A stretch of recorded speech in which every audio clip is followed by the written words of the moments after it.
दोस्तों, आज 2 अक्टूबर जिसे पूरा हिंदुस्तान गांधी जयंती के तौर पर मनाता है और दुनिया इसे इंटरनेशनल नॉन वायलेंस डे के तौर पर मनाती है।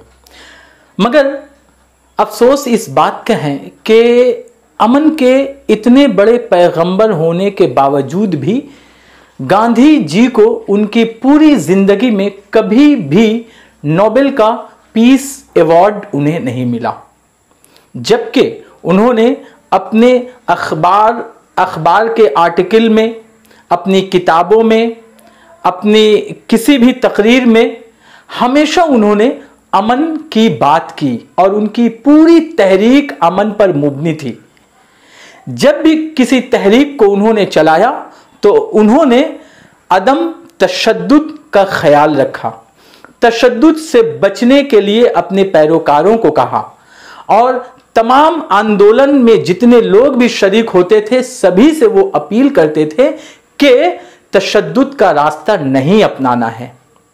यहां तक कि नेल्सन मंडेला और मार्टिन लूथर, जिन्हें नोबेल प्राइज से नवाजा गया है, अमन का नोबेल प्राइज से नवाजा गया है, उन जैसे लीडरान ने भी इस बात का एतराफ किया कि हम लोगों ने अमन का जो रूहानी सबक है वो महात्मा गांधी से हासिल किया।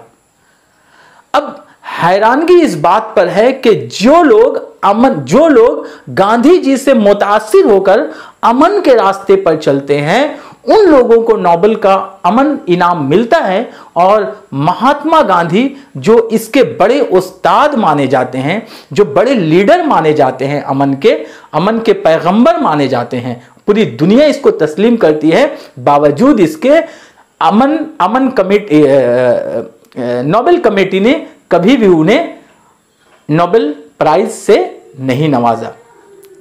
अलबत्ता 1937, 38, 39 और 47 और 48 तकरीबन 5 मरतबा उनका नाम अमन पीस प्राइज के लिए नॉमिनेट किया गया, नामजद किया गया, मगर किसी एक बार भी ये इनाम उनके हिस्से में नहीं आया।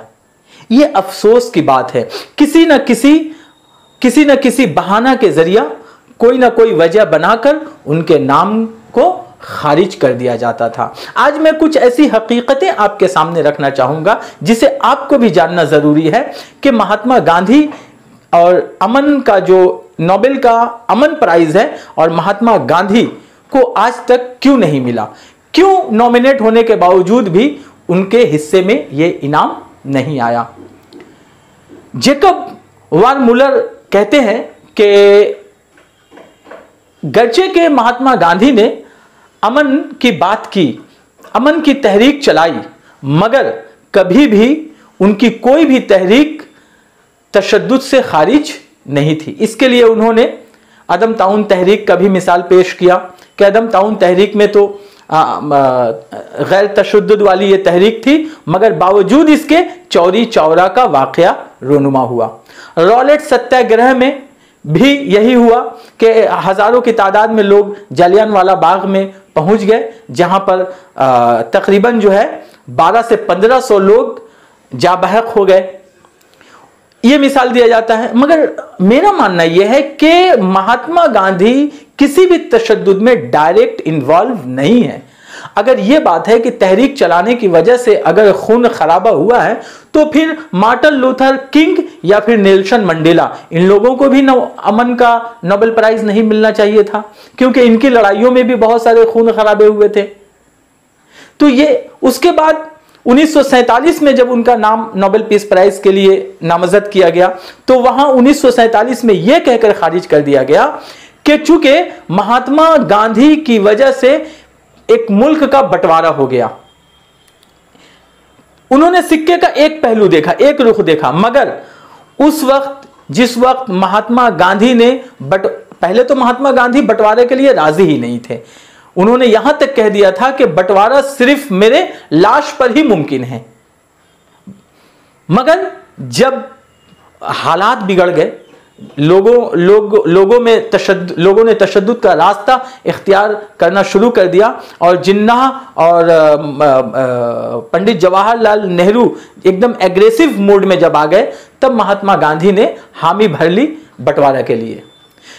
वहां भी उनकी हिकमत अमली ये थी कि अगर ये बंटवारा नहीं हुआ तो और ज्यादा खून खराबा हो सकता है, लिहाजा वहां भी उनका मंशा ये था कि खून खराबा को रोकना, लोगों की जान को बचाना, अमन और सुकून के तरीके से मुल्क का बंटवारा हो जाए, लोगों की जानें बच जाए। वहां भी उनका मंशा ये था, मगर नोबेल कमेटी ने यह कहकर 1947 में उनको खारिज कर दिया कि उनकी वजह से मुल्क का बंटवारा हो गया।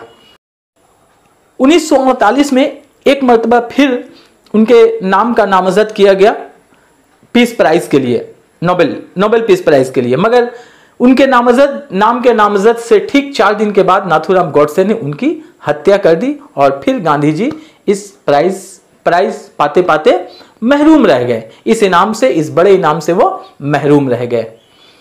नोबेल कमेटी भी इस बात का एतराफ़ करती है कि महात्मा गांधी को नोबेल इनाम से न नवाजे जाने पर कमेटी भी अफसोस करती है और वो ये मानती है कि उनके जीते जी उनकी जिंदगी में उन्हें नोबेल का पीस प्राइज मिलना चाहिए था।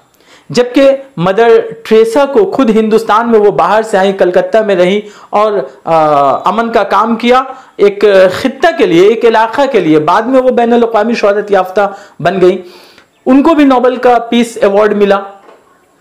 कई एक ऐसी शख्सियत हैं जो जिनकी शख्सियत या जिनके कारनामे ये काबिल एतराज़ रहे हैं, बावजूद इसके उनको नोबेल का इनाम मिला। मगर महात्मा गांधी को नोबेल का पीस प्राइज न मिलना ये बहुत बड़ी दुख और हिंदुस्तान के लिए अफसोस की बात है। Thank you.